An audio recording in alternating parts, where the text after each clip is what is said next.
Hello, my name is Dr. Dewan S. Raja.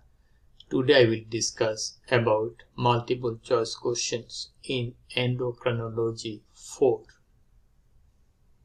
Let's start. Number 1. A 9-month-old female infant presents with the ambiguous genitalia. Okay. On examination, you note hyperpigmentation of the genitalia and decreased pigmentation of the skin.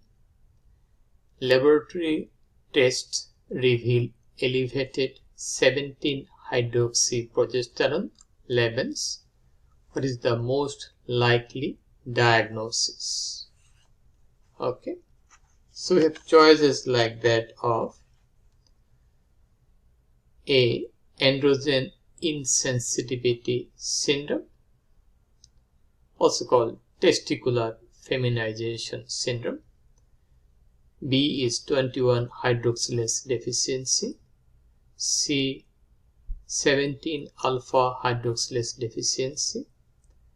D. 11-beta-hydroxylase deficiency. E. Cushing syndrome. So, what is the most likely diagnosis among these 5 choices? Okay, answer should be B. 21-hydroxylase deficiency. Answer is B. 21-hydroxylase deficiency. We have elevated level of 17-hydroxyprogesterone level. The patient has ambiguous genitalia. So, this is a diagnosis of congenital adrenal hyperplasia. This is one of the diagnoses. Okay, we got that. Now go to the second question. A 8-year-old girl presents with early onset of secondary sexual characteristics. Laboratory investigations reveal elevated 17-hydroxyprogesterone level. In addition to confirming the diagnosis, which other hormone levels should be assessed to evaluate adrenal function? A. Testosterone and estradiol. B. Insulin and growth hormone. C. Renin and aldosterone.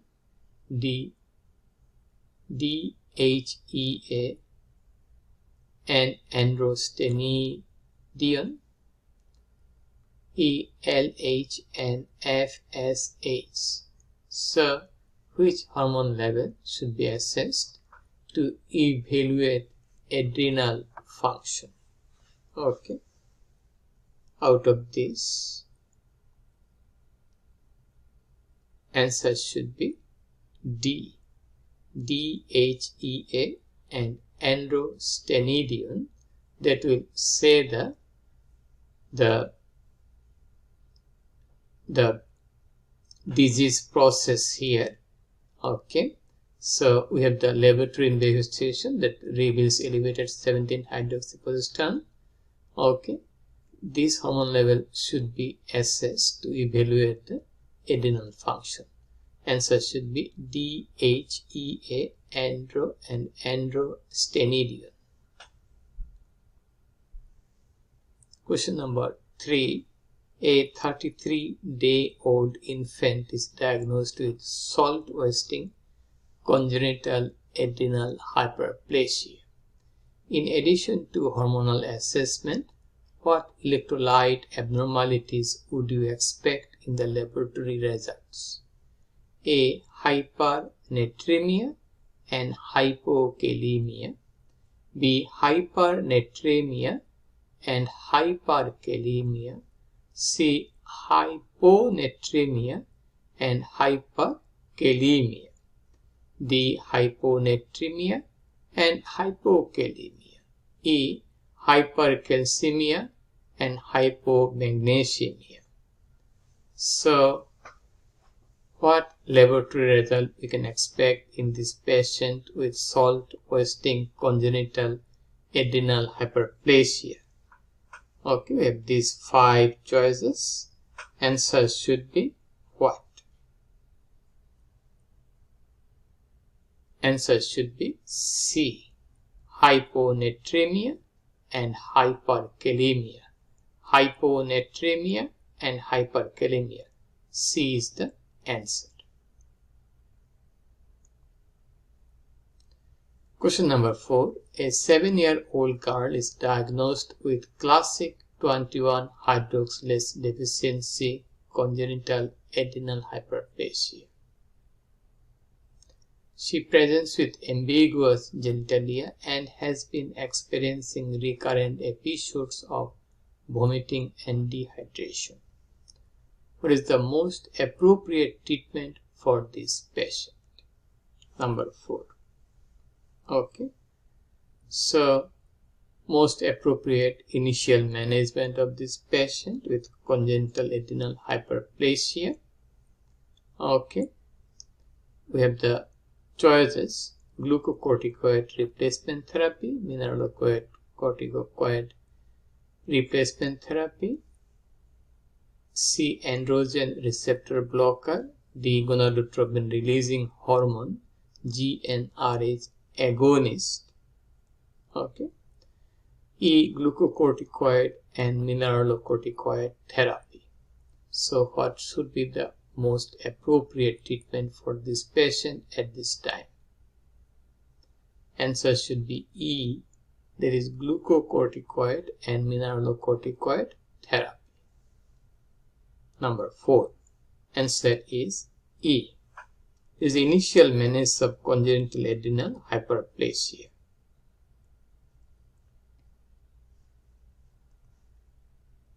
Okay. We'll go to the question number 5. A couple is planning to have a child, and the woman has a history of previous child born with 21-hydroxylase deficiency, congenital adrenal hyperplasia. The couple seeks genetic counseling to understand the risk of having another affected child. What is the most accurate statement regarding the inheritance pattern of 21-hydroxylase deficiency, congenital adrenal hyperplasia? A. It follows an autosomal recessive inheritance pattern. Okay. Then B. It follows an X-linked recessive inheritance pattern. C. It follows an autosomal dominant inheritance pattern. D. It follows a mitochondrial inheritance pattern. E. It follows a lysosomal enzyme deficiency pattern. So, the couple like to get second baby. So, we have the history of previous child born with 21-hydroxylase deficiency, congenital adrenal hyperplasia. What is the most accurate statement regarding the inheritance pattern of 21-hydroxylase deficiency, congenital adrenal hyperplasia? Okay, these are the choices. What is the answer? Answer should be A. It follows an autosomal recessive inheritance pattern. It follows an autosomal recessive inheritance pattern. Okay, that's all about the endocrinology for multiple choice question, mostly on congenital adrenal hyperplasia and its differential diagnosis, clinical feature, as well as the laboratory values. So these are the answers: 1B, 2D, 3C, 4E, 5A. So if you have any question, please feel free to ask me. Please share the information with your friends. Please support my channel. Please subscribe me. Have a nice, wonderful and blessed day. Bye now.